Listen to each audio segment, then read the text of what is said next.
The Magna Carta is a concession made by the King of England, or better, wrested from the King of England, by the barons, the clergy, and actually the whole country. Negotiated, granted, then renegotiated again. That's why there are different versions of the Magna Carta. Granted by two kings, one after the other in a very few years, because the first king died and the infant son took the throne. The first king to grant the Magna Carta in 1215 is King John. The bad King John. Any one of you who has ever seen a Robin Hood movie or a Disney Robin Hood cartoon has in mind the evil King John, brother of the good King Richard. King Richard was an ancient royal. He concentrated his efforts on the Crusades. He was not really present to rule over his kingdom, leaving his subjects undisturbed. While the bad King John, his brother, was perceived as a bad king because he was staying in his kingdom and wanted to rule it seriously.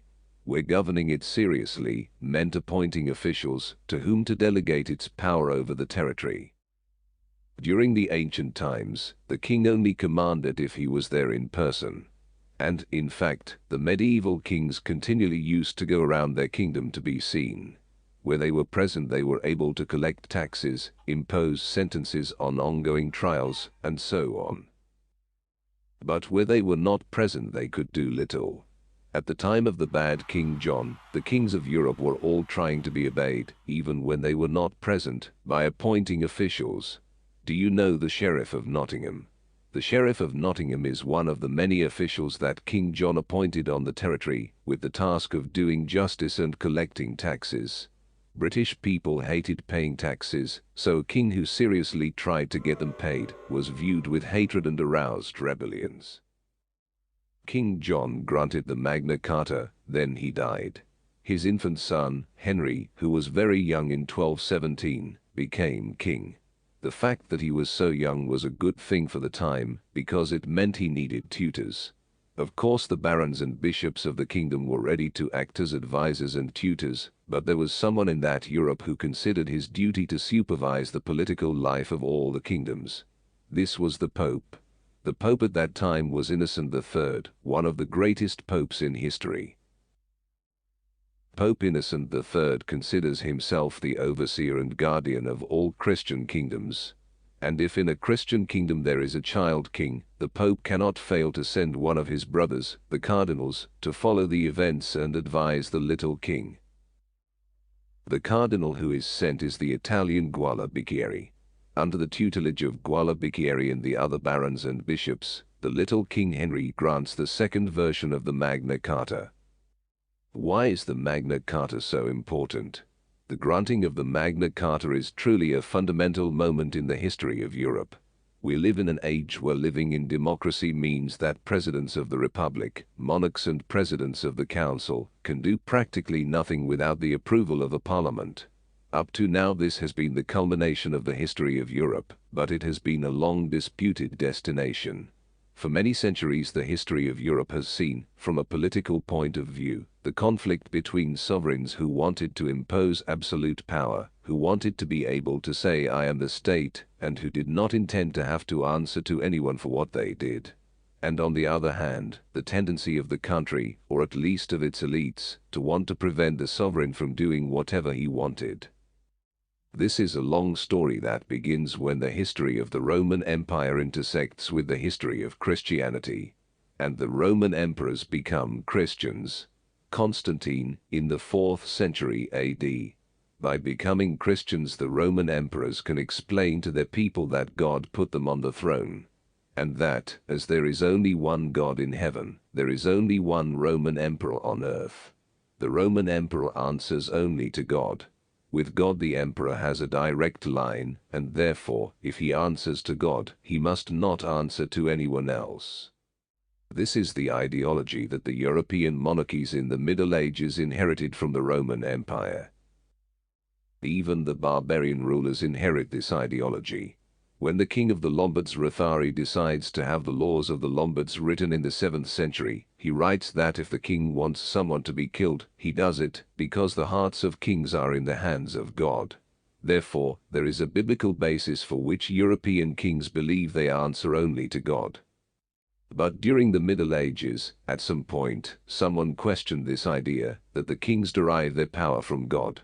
It is the era in which the power of the popes is growing. Many years before King John, in the 11th century, there was a clash between Gregory VII and Henry IV. Pope Gregory VII, writing to a German bishop, writes something that had never been heard before. It is obvious that the Church is superior to the Empire. Not only because the Roman Church was founded by God when he said, "You are Peter, and on this rock I will build my church," but also because the Empire, on the other hand, was not founded by God. God did not put the emperors in the throne.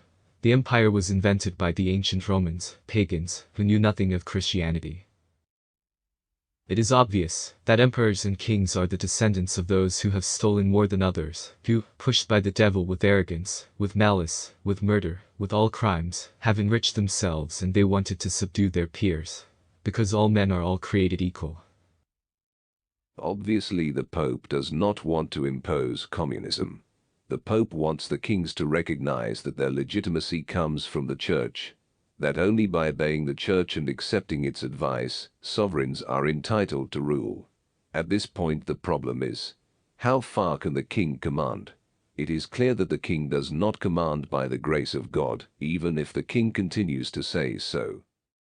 In Italy, a short time before, there was a king who was not satisfied with the little power his father and grandfather had, but wanted much more. It was Federico Barbarossa, Emperor and King of Italy. 60 years before the granting of the Magna Carta, Federico Barbarossa went to Italy to say, "I want to put my officials, put my own judges, and collect taxes. We pay your taxes when you come here in person, as always. No. I want to collect your taxes through my officials, even when I am not present in person." You all know how it turned out.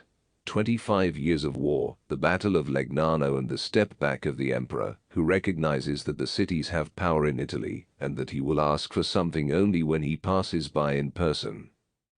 With the Peace of Constance in 1183, the king added, "And I promise I will not stay long."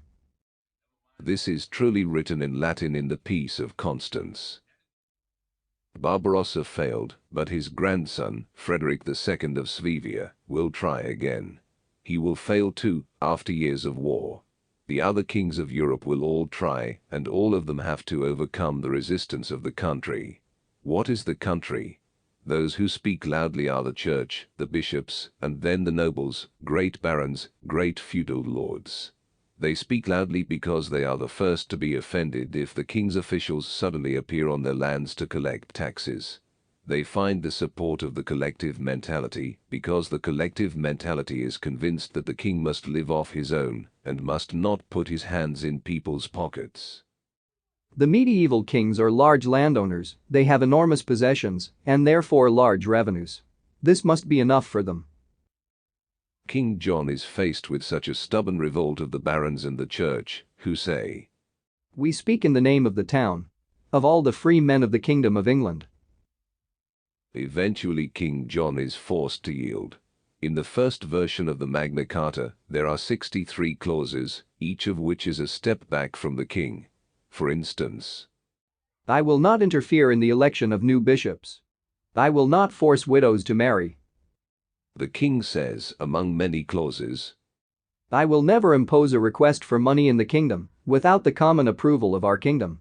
That means that, to find out if the country is in agreement, when I ask for money, I undertake to summon the archbishops, bishops, abbots, counts and barons. Individually. With meeting letters for each. I undertake to call them at least 40 days in advance, in a fixed place, to hear their advice. In summary, I will not impose taxes without having asked the opinion of those who will have to pay them. This thing the British will get used to calling it Parliament. In the following centuries the kings of England tried to modify the Magna Carta, sometimes with some success, other times with failure. At the beginning of the 17th century, an English king, Charles I, realizes that around Europe his other colleagues are becoming absolute sovereigns. For example, in France, Louis XIV, the Sun King, is already on the throne. So Charles I will also say, "Since I come from God, and God has put me on the throne, No matter what others think, I refuse to submit to the control of a parliament. At that time in Parliament there were no longer only the barons and bishops in the House of Lords, but also the small nobility, the bourgeois of the cities, the common people. House of Commons, in fact.